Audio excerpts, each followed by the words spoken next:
Hello friends, आज हम पढ़ेंगे टेंसेस। और पिछली क्लास में हमने बेसिक टेंसेस के बारे में पढ़ा था। इस बार हम पढ़ेंगे टेंसेस और उनके मतलब कितने प्रकार के टेंसेस होते हैं, जो कि आपको पता है। मैंने आपको बताया था 3 प्रकार के टेंसेस होते हैं, पर पहले हम जान लेते हैं। मैंने आपको पिछली क्लास में भी बताया था और इस क्लास में भी मैं आपको बता देती हूँ कि टेंसेस का मतलब क्या होता है। टेंस का मतलब होता है काल। काल का मतलब होता है समय या अवधि।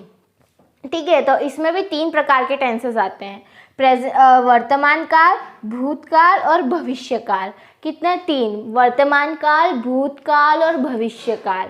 वर्तमान काल का मतलब होता है जो कि अभी चल रहा है, जो हम चीज़ अभी कर रहे हैं वो वर्तमान काल के अंदर आती है। ठीक है फ्रेंड्स, तो मैं आपको बता देती हूँ, वर्तमान काल का एक एग्जाम्पल देके बताती हूँ। जैसे कि राम लिख रहा है, जो राम है वो अभी लिख रहा है, उसने नहीं लिखा है कि नहीं। ऐसे वर्तमान काल में जो चल रहा है वो पता चलता है। और जो भूतकाल आता है, भूतकाल के अंदर जो बीत चुका है, जो अपना अतीत होता है, उसके बारे में बताना पड़ता है। तो जैसे कि मैं कल डिनर पे गई थी, मतलब मैं कल डिनर पे गई थी, आज थोड़ी ना जा थोड़ी ना रही हूँ, या फिर जाऊँगी थोड़ी ना, मैं गई थी। तो मैं अपने अतीत के बारे में बता रही हूँ सामने वाले को, तो उसमें भूतकाल यूज़ होता है। और उसके बाद फिर आता है भविष्यकाल। तो भविष्यकाल में हम आने वाले कल के बारे में बताते हैं अपने। तो आने वाले कल के बारे में समझ लीजिए, कल मैं स्कूल जाऊंगी। मैं आज स्कूल नहीं गई थी, पर मैं कल जाऊंगी। इसलिए हमें पता चलता है कि हम भविष्य काल में हम अपने आने वाले कल के बारे में बताते हैं। तो हम इसको, अब मैं आपको बता देती हूँ इंग्लिश में क्या बोलते हैं।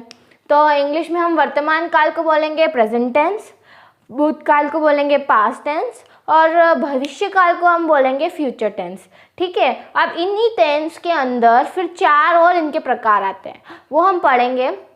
मैं आपको बता देती हूँ उन 4 प्रकारों के नाम क्या होते हैं। इंडेफिनिट और कंटिन्यूअस और परफेक्ट और कंटिन्यूअस परफेक्ट। ओके, तो हम उनके बारे में पता करते हैं। प्रकार को लगाना सीखते हैं। तो मैं आपको बताती हूँ प्रेजेंट के साथ कैसे लगाएंगे।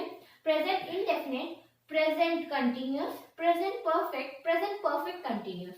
ठीक है, उसके बाद आएगा पास्ट। पास्ट में भी ऐसे ही लगेगा, past indefinite, past continuous, past perfect continuous.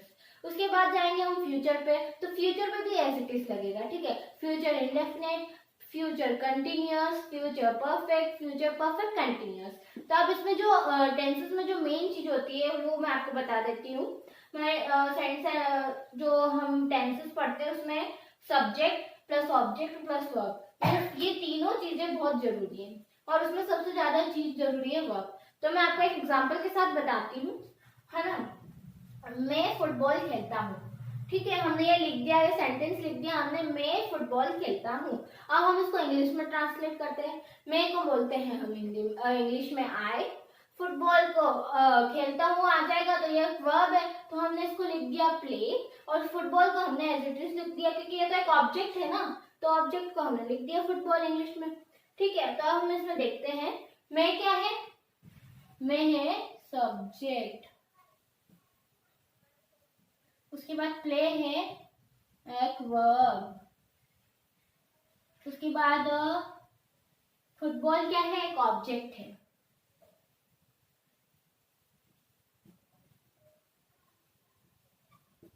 ठीक है, तो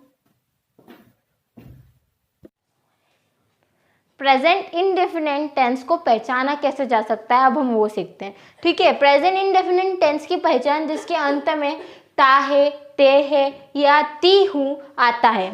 मतलब मैं जाता हूँ, मैं जाती हूँ, या फिर मैं जाता था, ऐसे आता है, उसमें उसे हम प्रेजेंट इंडेफिनिट टेंस से पहचान सकते हैं। और उसके अंदर अब हम पता करते हैं कि इसमें कितने वाक्य। अब इसमें भी 3 होते हैं, अफर्मेटिव सेंटेंस, नेगेटिव सेंटेंस और इंटरोगेटिव सेंटेंस। ये 3 प्रकार के सेंटेंस होते हैं। अब मैं आपको बताती हूँ अफर्मेटिव सेंटेंस को हिंदी में क्या बोलते हैं। अफर्मेटिव सेंटेंस को बोलते हैं सकारात्मक वाक्य, नेगेटिव सेंटेंस को बोलते हैं नकारात्मक वाक्य, और उसके बाद आता है इंटरोगेटिव सेंटेंस, जिसको हम बोलते हैं प्रश्नवाचक वाक्य। जिसके पीछे प्रश्नवाचक चिन्ह आता है वो इंटरोगेटिव सेंटेंस में आते हैं। और अफर्मेटिव सेंटेंस में वो आते हैं जिसमें नहीं का मतलब नहीं ही रहता है और बदलता नहीं है, ठीक है। और नेगेटिव सेंटेंस के अंदर वो आता है जिसके अंदर नहीं लगता, वो नेगेटिव सेंटेंस के अंदर आ जाएगा। तो पहले हम अफर्मेटिव सेंटेंस की बात कर लेते हैं। तो हम अफर्मेटिव सेंटेंस की बात करते हैं तो उसका रूल समझ लेते हैं। तो रूल है, सबसे पहला रूल है उसमें सब्जेक्ट प्लस वर्ब के साथ एस या ई एस प्लस ऑब्जेक्ट, ठीक है। वर्ब के साथ एस या ई एस लगना जरूरी है, ठीक है। तो मैं आपको बता देती हूँ एस या ई एस किसके साथ लग सकता है। वर्ब में जो मेन वर्ब होता है उसके साथ एस या ई एस किसके साथ लगता है मैं आपको बताती हूँ। ही, शी, इट या नेम, किसी का जो नाम है या किसी व्यक्ति को हम ही, शी या किसी के हिसाब से बोलते हैं, जो सिंगुलर में आते हैं उसके साथ एस या ई एस लग जाएगा। पर जो जिसके साथ नहीं लगेगा एस या ई एस वो है आई, वी, यू या दे। इनके साथ एस या एस नहीं लगता है क्योंकि ये प्लूरल में आते हैं, ठीक है। एग्जाम्पल देख लेते हैं। एग्जाम्पल में हमने ले लिया वह स्कूल जाता है, ठीक है। तो हमने ले लिया वह स्कूल जाता है। तो अब हम इसको इंग्लिश में ट्रांसलेट कर देते हैं। तो हमने लिख दिया वह की जगह ही लिख दिया, ही गोज स्कूल जाता है, जाता वर्ब के साथ हमको एस लगाना था जैसा कि हमने रूल में पढ़ा था। तो हमने लगा दिया ही गोज, तो और लगा दिया आर्टिकल टू और school. He goes to school मतलब वह स्कूल जाता है। एक और एग्जाम्पल देख लेते हैं। हम क्रिकेट खेलते हैं, ठीक है।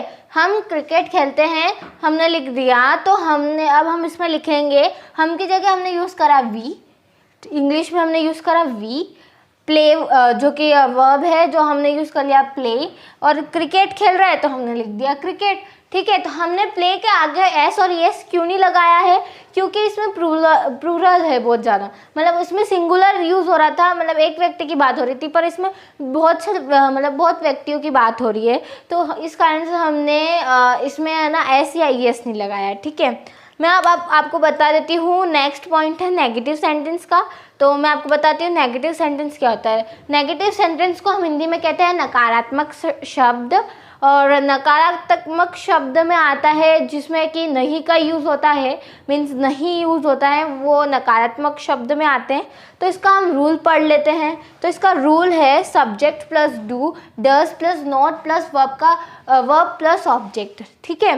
मैं आपको एक बार और रिपीट करके बताती हूँ इसका rule. Subject plus do, does plus not plus verb plus object, ठीक है। हमने अब हम ये देखते हैं कि डू या डज कहाँ लगेगा, हमें ये भी जानना जरूरी है। तो हम देख लेते हैं। ही, शी या नेम, किसी का नाम है या ही या शी, मीन्स कोई लड़की है कोई लड़का है किसी भी, तो उसकी जगह उसमें लगेगा डज।